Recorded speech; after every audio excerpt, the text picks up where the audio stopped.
Hello friends, நீ நான் காதல் என்ற எபிசோடில் என்ன நடக்கலாம் அப்படிங்கிறத பற்றி பார்க்கலாம். இன்றைக்கான எபிசோட் இன்ட்ரெஸ்டிங்கான எபிசோட் அப்படின்னு சொல்லலாம். ராகவ் வீட்டில் எல்லாரும் ஹாலில் உட்காந்துருக்காங்க. ஆகாஷ் ரொம்ப பதட்டமாக வந்து அபி டிவியில் பேட்டி கொடுக்குறாங்கன்னு சொல்லி டிவியை போட்டு விட்றாங்க. அபி பத்திரிக்கைக்காரங்க கிட்ட எல்லாத்துக்கிட்டையும் ராகவுக்கும் மதுவுக்கும் நான் ஏன் கல்யாணம் பண்ணி வைக்கிறேன் அப்படிங்கிற காரணத்தை நான் இப்போ சொல்கிறேன். இதுக்கப்புறம் ராகவோட ஃபேமிலியை பற்றி எதுவும் தப்பாக பேசாதீங்க, தப்பாக எழுதாதீங்க அப்படின்னு சொல்லிட்டு ராகவுக்கு வந்து மதுக்கும் 2 பேரும் காதலிச்சாங்க. அதுக்கப்புறம் அவங்க வீட்டில் பொண்ணு பேச வரும்போது இந்த மாதிரி ஆக்சிடென்ட் நடந்துருச்சு. மதுவோட அப்பா அம்மா எல்லாம் இறந்து போயிட்டாங்க அப்படின்னு சொல்லிட்டு நடந்த எல்லா கதையும் சொல்லி, அதனால தான் இப்போ நானே ராகவுக்கும் மதுவுக்கும் கல்யாணம் பண்ணி வைக்கிறதுக்கு உண்டான ஏற்பாடு செய்கிறேன். இதில் எந்த ஒரு சம்மந்தமும் இல்லை ராகவோட ஃபேமிலிக்கு அப்படின்னு சொல்லிட்டு ரொம்பவுமே எல்லா விஷயத்தையும் சொன்னதுனால இப்போ வீட்டில் பார்த்தோம் அப்படின்னா இவங்கெல்லாம் ரொம்பவுமே பதட்டத்தில் இருக்காங்க. அதுவும் பாட்டி வந்து இந்த பொண்ணுக்கு என்ன ஆச்சு, ஏன் இப்படிலாம் நடந்துக்கிறாங்க அப்படிங்கிற மாதிரி ரொம்ப வருத்தத்தோடு பேசுகிறாங்க. இன்னொரு பக்கத்து முரளி சுந்தரி அவங்களுக்குலாம் ரொம்பவுமே சந்தோஷம். ஆனால் ராகவ் வந்து ரொம்பவுமே டென்ஷன் ஆகி போயிடுறாரு. அந்த நேரத்தில் சுந்தரி போயிட்டு மதுக்கிட்ட பார்த்தியா எல்லா பிரச்சனையும் பற்றி இருந்துருச்சா அப்படிங்கிற மாதிரிலாம் சொல்லிக்கிறாங்க. முரளி வந்து ஒரு பக்கத்து நான் நினச்ச மாதிரி எல்லாம் நடக்குது அப்படிங்கிற மாதிரி யோசிக்கிறாங்க. இப்போ இதெல்லாம் நடந்ததுக்கப்புறம் அனு அதை யோசிச்சுக்கிட்டே வராங்க. இப்போ பார்த்தா ஆள் செட்டப் பண்ணி அவங்க மேலே ஆட்டோ இடிக்கிற மாதிரி வந்து அவங்க கீழே விழும்போது பார்த்தோம்னா சுந்தரி காப்பாற்றுறாங்க.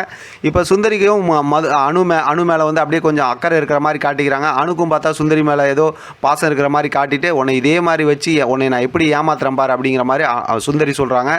அடுத்து பார்த்தோம் அப்படின்னா பாட்டி இங்கே வீட்டில் ராகவ் எல்லாம் இருக்கும்போது பார்த்தோம் அப்படின்னா இந்த மாதிரி இன்றைக்கி அதாவது அம்மனுக்கு உகந்த நாள் நம்ம ப்ரொமோவில் பார்த்தோம்ல, அதனால் வந்து தாலியில் குங்குமம் வைக்கணும், அப்புறம் விரதம் இருந்தோம் அப்படின்னாக்கா தாலி பாக்கியம் வந்து நீடிக்கும் அப்படிங்கிற விஷயமும் கணவனோட ஆயுள் நீடிக்கும் அப்படிங்கிற விஷயத்தையும் சொல்கிறாங்க.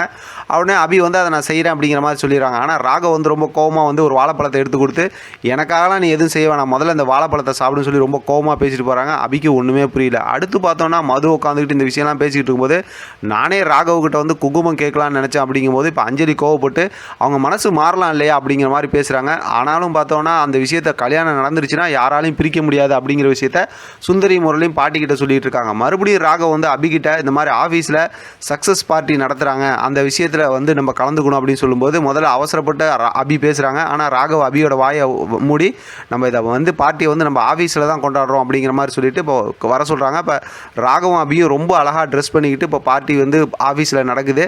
இப்போ கேட்கலாம் கட் பண்ணலாம் அப்படிங்கும்போது பார்த்தா லாவணியா வந்துடுறேன் அப்படின்னு சொன்னாங்கன்னு சொல்லி லாவணியா பார்த்தா விஷ பாட்டில் மாதிரி கரெக்டாக இப்போ அங்கே மதுவை கூட்டிகிட்டு வராங்க. மதுக்கிட்ட என்ன சொல்கிறாங்கன்னா நீ வரணும்னு சொல்லி ரொம்ப ராகவ் எதிர்பார்ப்பாங்க, அதனால் நீ வான்னு சொல்லிட்டு பார்ட்டிக்குள்ளார கூட்டிகிட்டு வராங்க. இப்போ லாவணியா கூட வர்றது யாருன்னு கேட்கும்போது மது அப்படின்னு சொல்கிறாங்க. அதோட பார்த்தா இன்றைக்கான எபிசோட் முடிச்சிருக்காங்க.